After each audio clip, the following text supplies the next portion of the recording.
intinya hadirnya NPI ini, Nusantara Pengusaha Indonesia ini adalah wadah silaturahminya kawan-kawan pengusaha, baik pun pengusaha perdagangan apapun, kontraktor dan pertambangan apapun, supaya bisa menjalin hubungan persaudaraan, persahabatan, dan kemitraan. Ini baru dibentuk? Ini sudah didirikan, tinggal tunggu hasil dari pengesahan dari Kumham dan Ajasi. Penggagasnya sendiri? Penggagasnya ini memang ada berbagai kawan-kawan dari pengusaha kontraktor, terutama saya pribadi, dan banyak lagi yang lainnya, dan ada juga dari prawirawan TNI Polri, kan begitu ya, ada Pak Kanda Jenderal Yuskamnur yang Irjen Pol Purnawirawan, beliau juga pengusaha. Nah, ada juga dari ulamanya juga ada Pak Kiai Nabi Hasan Al-Bahri. Jadi intinya membentuk wadah ini adalah sebetulnya untuk penguatan dari Sabang sampai Merauke. Yang namanya pengusaha itu kan butuh untuk yang namanya itu adalah pemaparan, pembinaan, dan pelatihan untuk demi menuju pengusaha itu sukses. Kalau pengusaha sukses, otomatis Indonesia tercinta kita ini kuat. Karena apa?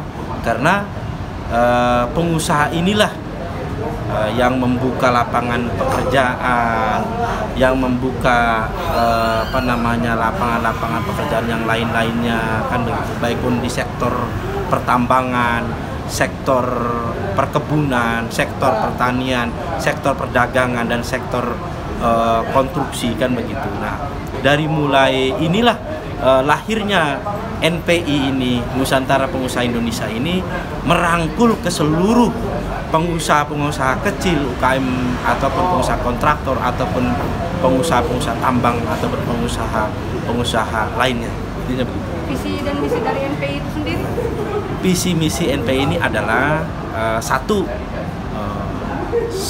adalah mempersatukan. Yang kedua, ini untuk saling tukar pikiran. Dan yang ketiga, untuk supaya pengusaha-pengusaha muda, pengusaha-pengusaha yang sudah senior bisa saling saling tukar pendapat. Nah, bagaimana umpamanya menangani perusahaan yang sedang kolab ini untuk bangkit seperti apa. Nah, itulah artinya berdirinya NPI ini hanya untuk penguatan dan wadah tali silaturahmi para pengusaha. Perusahaan-perusahaan apa saja yang boleh bergabung di NPI? Yaitu baik pun sektor perdagangan, pasar-pasar tradisional, ataupun distributor, ataupun konstruksi, ataupun istilahnya perkebunan, semua kita rangkul. Intinya gitu. Acara deklarasi NPI diselenggarakan kapan dan di mana? Insya Allah dalam waktu dekat, mudah-mudahan tidak ada halangan, di Balai Hilung, Matraman, ataupun asrama haji, mudah-mudahan. Karena ada dua pilihan itu. Karena kita juga yang namanya ini berdiri masih bayi, ya, artinya belum punya kekuatan apapun. Hanya kekuatannya itu bagaimana menjalin persatuan dan kesatuan demi tercapainya. Satu juga intinya untuk membantu pemerintah. Apa? Supaya bisa mengurangi pengangguran dan istilahnya mengurangi perusahaan-perusahaan yang sedang kolab, kan begitu. Ya. Target barangkali ke depan seperti apa?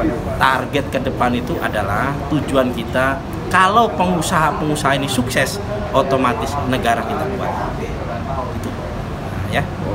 Hanya apa harapannya buat masyarakat Indonesia dengan hadirnya organisasi ini? Nah, harapan saya bagaimana menuju Indonesia adil dan makmur. Ya. Terakhir Kanjeng, yang membedakan NPI dengan organisasi pengusaha yang lain?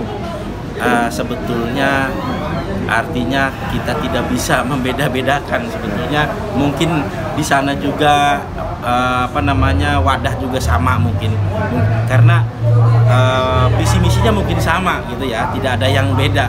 Tetapi kalau kita ini semua dicangkup, bukan hanya konstruksi aja, baik pun yang pengusaha masalah bidang jasa, pengusaha masalah bidang peternakan, perdagangan, konstruksi, pertambangan, ayo kita bantu.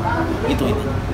Untuk deklarasi nanti Pak, kira-kira siapa-siapa saja yang hadir khusus dari pemerintah sendiri karena ini kan programnya membantu pemerintah? Kalau kita sih sementara ini mungkin belum dulu gitu. Mungkin hanya pengurus tingkat nasional saja dulu.